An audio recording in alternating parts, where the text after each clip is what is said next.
Ya, kembali lagi dalam program Tokoh Kita masih bersama Kepala Lembaga Penerbangan dan Antariksa Nasional yaitu Profesor Dr. Thomas Djamaluddin. Prof. Thomas, tadi seperti apa nih Prof keterkaitannya dengan apakah ada nih keterkaitan dengan fenomena di dunia lain ataupun alam lain gitu Prof? Ya, terkait dengan fenomena antariksa dan juga di bumi itu disebut sebagai cosmogenic fenomena, jadi yang berasal dari alam. Tapi mungkin baiknya kita akan membahasnya di ruangan lain dari kantor 8 ini. Oke, baik. Mari Prof. Ya. Ya, Prof. Thomas, seperti apa itu Prof penjelasan tadi? Masih kepotong tuh Prof. Ya, hubungan antara faktor kosmogenik dengan gempa itu menjadi penelitian ya. Dan beberapa kejadian gempa dan tsunami Aceh, kemudian gempa Mentawai, kemudian gempa Yogyakarta itu bersesuaian dengan saat purnama atau bulan baru. Dan memang ada penelitian yang menyatakan kemungkinan ada korelasinya. Jadi salah satu mekanisme yang menjelaskan begini, gempa yang terkait dengan penyusupan lempeng bumi ke lempeng dari Indo-Australia ke lempeng Eurasia di pantai barat Sumatera, kemudian selatan Jawa. Dan ada peluang ketika saat pasang maksimum, air laut itu kemudian sebut aja surut secara maksimum, itu lempeng sebut aja secara sederhananya, tekanan yang menekan lempeng yang kemudian lempeng yang menyusup itu kemudian tertahan. Ketika air lautnya sudah berkurang, itu kemudian ini agak renggang. Sehingga mulailah penyusupan itu terjadi dan itu terjadi pelepasan energinya. Itu sederhananya seperti itu. Mekanisme terkait dengan kemungkinan pengaruhnya efek pasang surut bulan dan matahari tersebut. Tetapi ini banyak pakar juga yang memang belum bersepakat bahwa itu belum konklusif.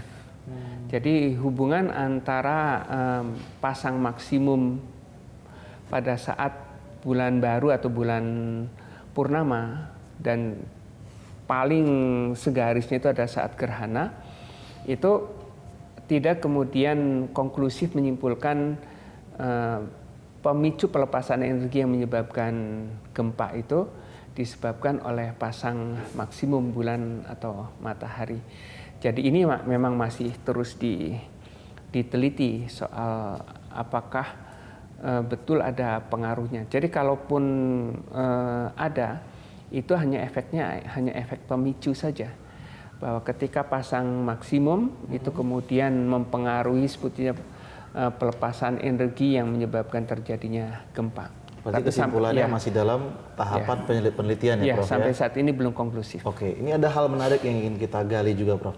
Menurut pengamatan dan penelitian dari seorang Prof. Thomas Djamaluddin sendiri, apakah benar di luar bumi ada kehidupan lagi? Ataupun ada kehidupan lain, ada makhluk seperti kita atau makhluk lain gitu Prof? Secara astronomi diyakini bahwa di luar bumi itu ada kehidupan. Dan kehidupannya bukan sekedar kehidupan seperti hewan atau tumbuhan. Diyakini bahwa di suatu planet tertentu itu ada makhluk cerdasnya juga. Jadi ada program disebut SETI, Search for Extraterrestrial Intelligence.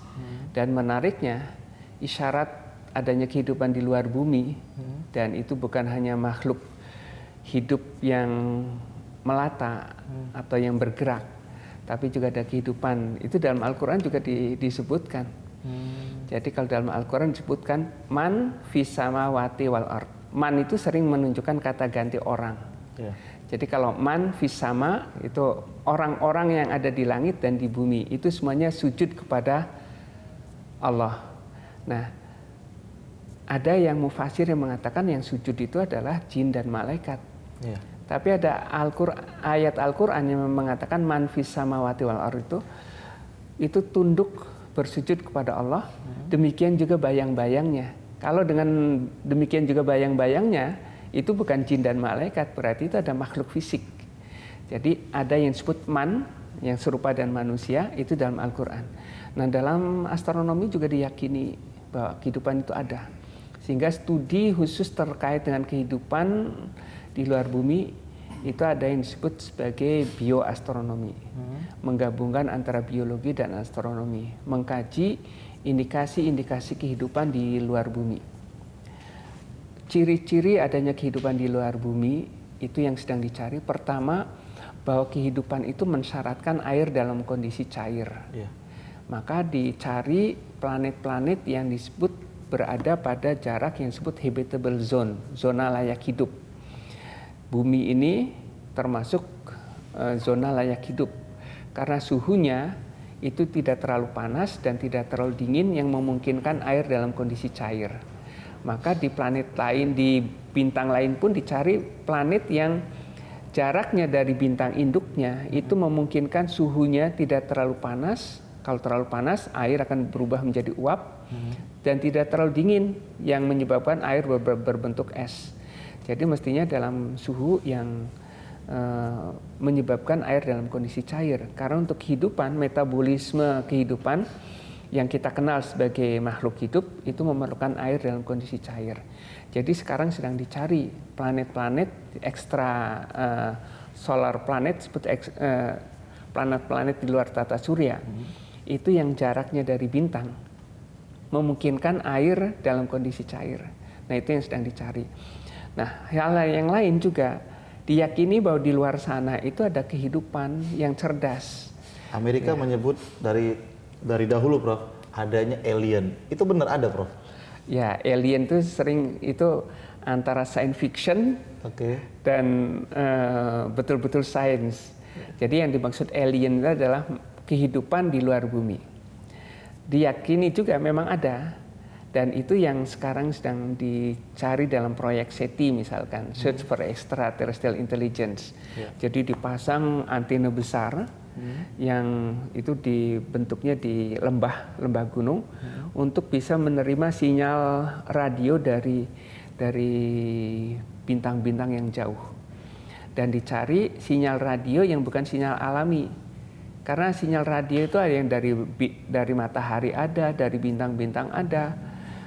Itu sinyal radio, tapi yang dicari adalah sinyal radio yang bukan alami. Kalau sinyal radio bukan alami kan kira-kira di sana dengan teknologi yang tinggi yang sebetulnya mirip-mirip di bumi, ada radar, ada broadcasting TV atau radio. Kemungkinan ada sinyal-sinyal yang bocor yang kemudian sampai ke bumi. Dan pengamatan itu sudah banyak sekali, datanya melimpah juga. Nah, sekarang sedang dicari bintang-bintang yang sinyal radionya itu bukan sinyal radio alami. Jadi bukan dari mekanisme alami.